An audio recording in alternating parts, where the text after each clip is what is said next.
শুক্রবার সন্ধ্যায় রামকৃষ্ণনগরেও মশাল মিছিলে রাজপথ কাঁপালেন শত শত সনাতনীরা।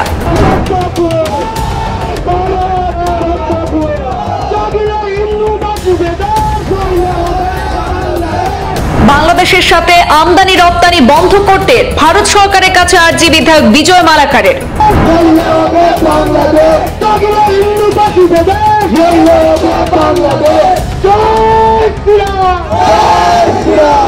রামকৃষ্ণনগর বাজার তেমাথায় বাংলাদেশ সরকারের প্রধান উপদেষ্টা মোহাম্মদ ইউনূসের কুশপুত্তলিকা দাহ করে গর্জে উঠলেন শত শত মানুষ।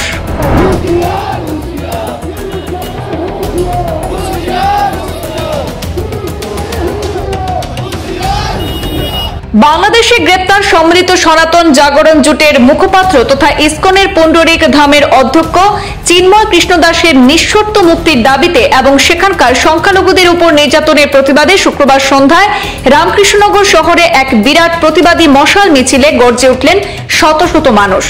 এদিন সনাতনী ঐক্য মঞ্চের আহ্বানে রামকৃষ্ণনগর কলেজের সম্মুখে বিভিন্ন হিন্দুত্ববাদী সংগঠনের সদস্য সহ শত শত সনাতনীরা জড়ো হয়ে মশাল মিছিলে সামিল হন। তারা বাংলাদেশ সরকার বিরোধী বিভিন্ন স্লোগানে আকাশ বাতাস কাঁপিয়ে মশাল মিছিল নিয়ে শহরের প্রধান সড়ক প্রদক্ষিণ করার পর রামকৃষ্ণনগর বাজার তেমাথায় বাংলাদেশ সরকারের প্রধান উপদেষ্টা মোহাম্মদ ইউনূসের কুশপুত্তলিকা দাহ করেছেন। মশাল মিছিলে সাধারণ মানুষের সঙ্গে পা মেলান রাতাবাড়ী বিধায়ক বিজয় মালাকার সহ বিজেপির বিভিন্ন স্তরের পদাধিকারীরা। প্রতিবাদী জনগণের উদ্দেশ্যে বক্তব্য রাখতে গিয়ে বিধায়ক বিজয় মালাকার বাংলাদেশের সংখ্যালঘুদের উপর সংঘটিত আক্রমণের তীব্র নিন্দা এবং ধিক্কার জানিয়েছেন এবং পরিস্থিতি স্বাভাবিক না হওয়া পর্যন্ত ভারত বাংলাদেশের মধ্যে সমস্ত আমদানি এবং রপ্তানি বন্ধ রাখার জন্য তিনি ভারত সরকারের কাছে দাবি জানিয়েছেন। বিধায়ক বিজয় মালাকার বলেন, ভারত সরকার যদি আমদানি রপ্তানি বন্ধ না করে তাহলে ধর্মনগরের রাগনা সীমান্তের নিয়ে সাধারণ মানুষ বিভিন্ন সীমান্ত সিল করে দেবে। বর্ডার আছে, এই ইন্টারন্যাশনাল বর্ডার সরকার বন্ধ না করলে আমরা যাতে বন্ধ করে দেই। যেভাবে আমাদের ধর্মনগরে দেখেছি 2-3 জায়গায় ওনারা নিজেরা গিয়ে ইন্টারন্যাশনাল বর্ডার বন্ধ করে দিয়েছে। আর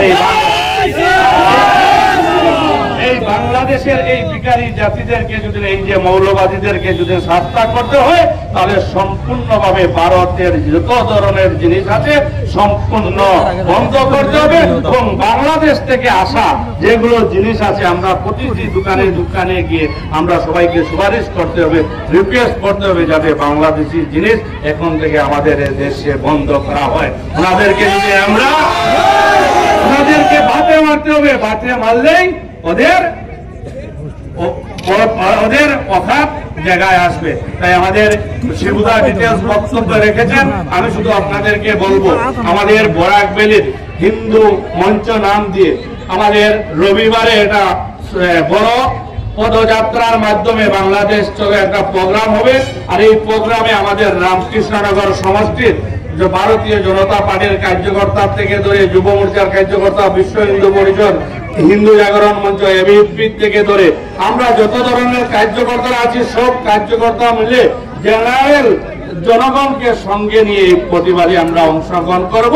আর এই প্রতিবাদে অংশগ্রহণ শুধু করব না, আর এই প্রতিবাদ থেকে আসার পরেও আমরা যাতে জায়গায় জায়গায় প্রতিবাদ করে আমাদের সনাতনী ভাই বোনদের জন্য যাতে আমরা একটু এই যে বাংলাদেশ যেভাবে কষ্ট করছেন আপনারা দেখবেন অনেকে হয়তো, আমি তো অনেক সময় বাংলাদেশের যে ভিডিওগুলো যখন সোশ্যাল মিডিয়াতে আসে 1 সেকেন্ড 2 সেকেন্ডের উপরে আমি আর দেখতে পারি না, দেখার মন যায়নি।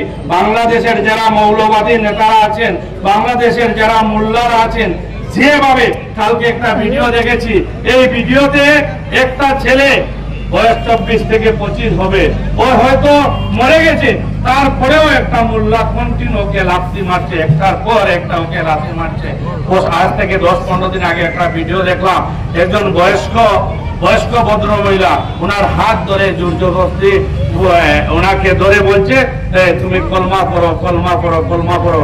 এই ভদ্র মহিলা যখন বলছেন যে রে বাবা আমার বয়স 70-এর উপর হয়ে গেছে, আমার আর শেষ সময় কৃষ্ণ কৃষ্ণ করে কাটিয়ে নেব, আর ওনার পাশে থাকা ওনার কুয়ার বউকে জোর জবরদস্তি হাতে ধরে নিয়ে যাচ্ছে আর সঙ্গে লাইভ করছে, কিন্তু বাংলাদেশ সরকারের কোনো প্রতিনিধি এটার প্রতিবাদ করছেন না।